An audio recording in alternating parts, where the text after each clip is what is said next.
I won't go home, you can't make me, Jonas sobbed and shouted and pounded the bed with his fists. Sit up, Jonas, the giver told him firmly. Jonas obeyed him. Weeping, shuddering, he sat on the edge of the bed. He would not look at the giver. You may stay here tonight. I want to talk to you, but you must be quiet now while I notify your family unit. No one must hear you cry.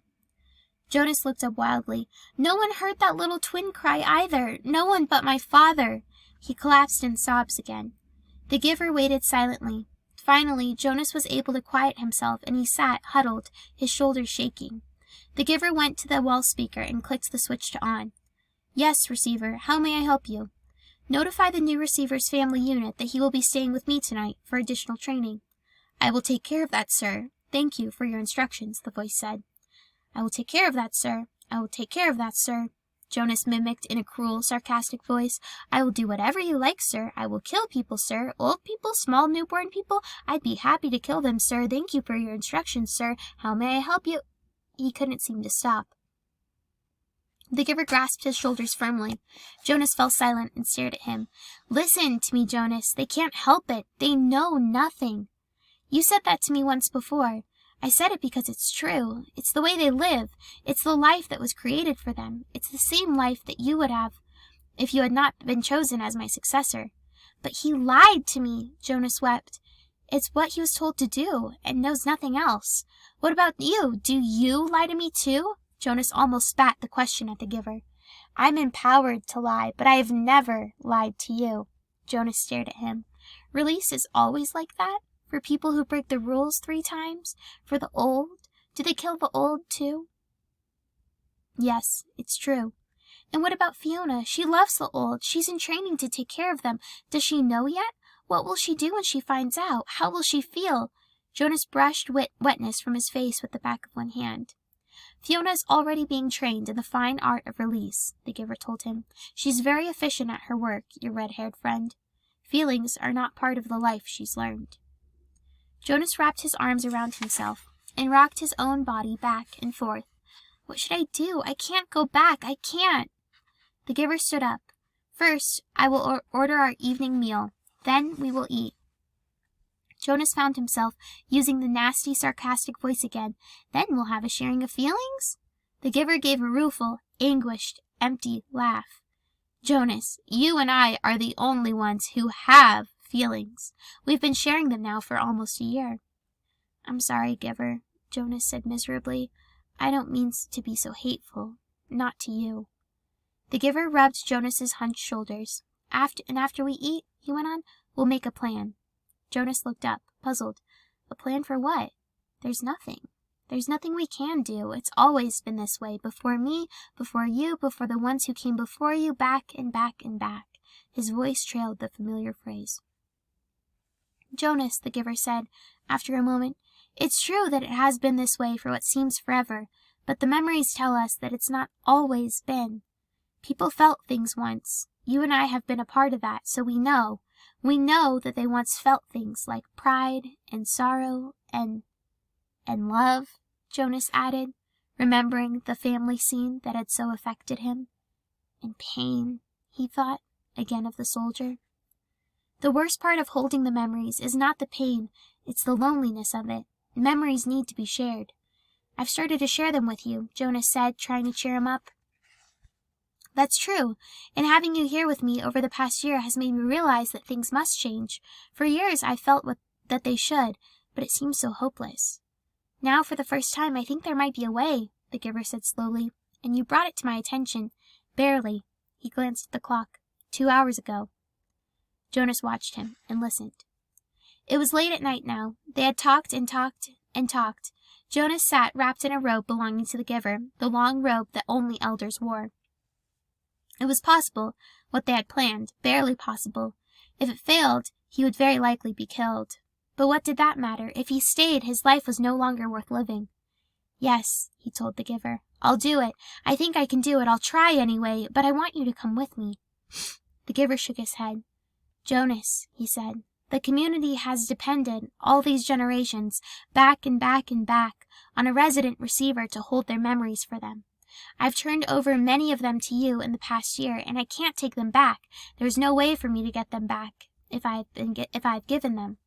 So if you escape, once you are gone, and Jonas, you know that you can never return." Jonas nodded solemnly. It was the terrifying part. "Yes," he said, "I know, but if you come with me—" The giver shook his head, and made a gesture to silence him. He continued, "If you get away, if you get beyond, if you get to elsewhere, it will mean that the community has to bear the burden themselves of the memories you had been holding for them. I think that they can, and that they will acquire some wisdom, but it will be desperately hard for them. When we lost Rosemary 10 years ago, and her memories returned to the people, they panicked, and those were such few memories compared to yours. When your memories return, they'll need help. Remember how I helped you in the beginning, when the receiving of memories was new to you?" Jonas nodded. "It was scary at first, and it hurt a lot. You needed me then, and now they will. It's no use. They'll find someone to take my place. They'll choose a new receiver. There's no one ready for training, not right away. Oh, they'll speed up the selection, of course, but I can't think of another child who has the right qualities. There's a little female with pale eyes, but she's only a 6. That's correct. I know the one you mean. Her name is Catherine, but she's too young, so they will be forced to bear those memories." "I want you to come, Giver," Jonas pleaded. "No, I have to stay here," the giver said firmly. "I want to, Jonas. If I go with you and together we take away all their protection from the memories, Jonas, the community will be left with no one to help them. They'll get thrown into chaos. They'll destroy themselves. I can't go." "Giver," Jonas suggested, "you and I don't need to care about the rest of them." The giver looked at him with a questioning smile. Jonas hung his head. Of course they needed to care. It was the meaning of everything. "And in any case, Jonas," the giver sighed, "I wouldn't make it. I'm very weakened now. Do you know that I no longer see colors?" Jonas's heart broke. He reached for the giver's hand. "You have the colors," the giver told him, "and you have the courage. I will help you to have the strength." "A year ago," Jonas reminded him, "when I had just become a 12, when I began to see the first color, you told me that the beginning had been very different for you, but that I would understand." The giver brightened. "That's true. And do you know, Jonas, that with all your knowledge now, with all your memories, with all you've learned, still you won't understand? Because I've been a little selfish. I haven't given any of it to you. I wanted to keep it to myself, to the last." "Keep what?" "When I was just a boy, younger than you, it began to come to me. But it wasn't the seeing beyond for me. It was different. For me it was hearing beyond." Jonas frowned, trying to figure that out. "What do you hear?" he asked. "Music," the giver said, smiling. "I began to hear something truly remarkable, and it's called music. I'll give you some before I go." Jonas shook his head emphatically. "No, giver," he said. "I want you to keep that, to have with you when I'm gone." Jonas went home the next morning, cheerfully greeted his parents, and lied easily about what a busy, pleasant night he had had. His father smiled and lied easily too about his busy and pleasant day the day before. Throughout the school day, as he did his lessons, Jonas went over the plan in his head. It seemed startlingly simple. Jonas and the giver had gone over it over and over late into the night hours. For the next 2 weeks, as the time for the December ceremony approached, the giver would transfer every memory of courage and strength that he could to Jonas. He would need those to help him find the elsewhere that they both were sure existed. They knew it would be a very difficult journey. Then, in the middle of the night before the ceremony, Jonas would secretly leave his dwelling. This was probably the most dangerous part, because it was a violation of a major rule for any citizen not on official business to leave a dwelling at night. "I'll leave at midnight," Jonas said. "The food collectors will be finished packing up the evening meal remains by then, and the path maintenance crews don't start their work that early, so there won't be anyone to see me, unless of course someone is out on emergency business." "I don't know what you should do if you are seen, Jonas," the giver had said. "I have memories, of course, of all kinds of escapes, people fleeing from terrible things throughout history, but every situation is individual. There is no memory of one like this." "I'll be careful," Jonas said. "No one will see me." "As receiver in training, you're held in a very high respect already, so I think you wouldn't be questioned very forcefully." "I'd just say I was on some important errand for the receiver. I'd say it was all your fault, that I was out after hours," Jonas teased. They both laughed a little nervously, but Jonas was certain that he could slip away, unseen, from his house carrying an extra set of clothing. Silently, he would take his bicycle to the river bank and leave it there, hidden in bushes, with the clothing folded beside it. Then he would make his way through the darkness, on foot, silently, to the annex. "There's no nighttime attendant," the giver explained. "I'll leave the door unlocked. You simply slip into the room. I'll be waiting for you." His parents would discover, when they woke, that he was gone. They would also find a cheerful note from Jonas on his bed, telling them he was going for an early morning ride along the river, that he would be back before the ceremony. His parents would be irritated, but not alarmed.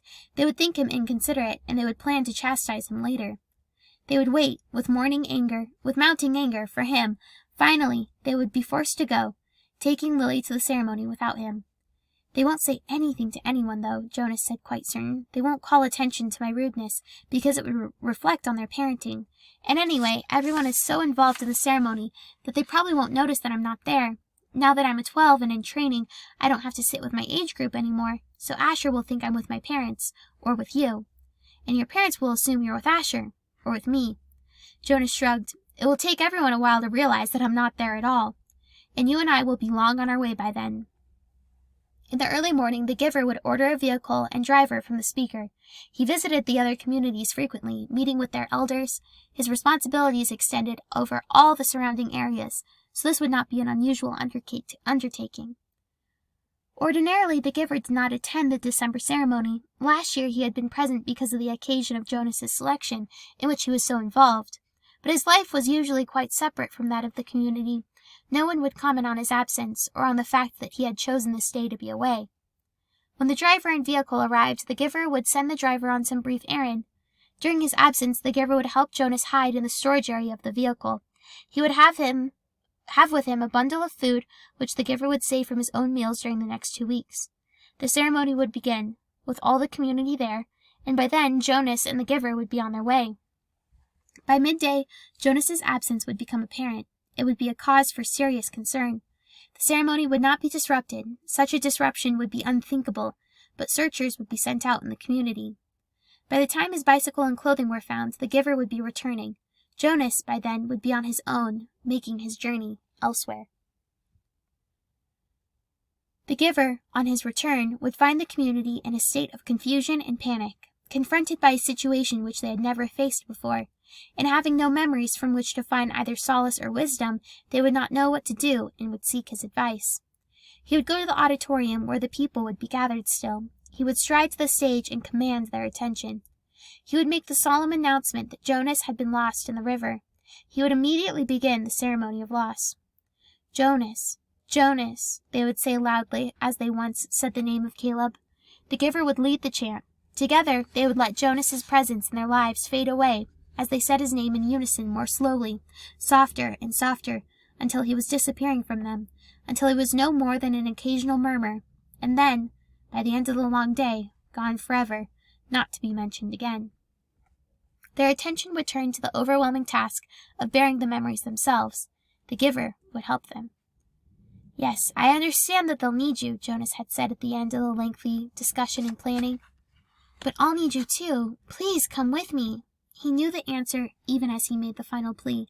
"My work will be finished," the giver had replied gently, "when I have helped the community to change and become whole. I'm grateful to you, Jonas, because without you I would never have figured out a way to bring about the change. But your role now is to escape, and my role is to stay." "But don't you want to be with me, giver?" Jonas asked sadly. The giver hugged him. "I love you, Jonas," he said, "but I have another place to go when my work here is finished. I want to be with my daughter." Jonas had been staring glumly at the floor. Now he looked up, startled. "I didn't know you had a daughter, giver. You told me that you had a spouse, but I never knew about your daughter." The giver smiled and nodded. For this first time in their long months together, Jonas saw him truly happy. "Her name was Rosemary," the giver said.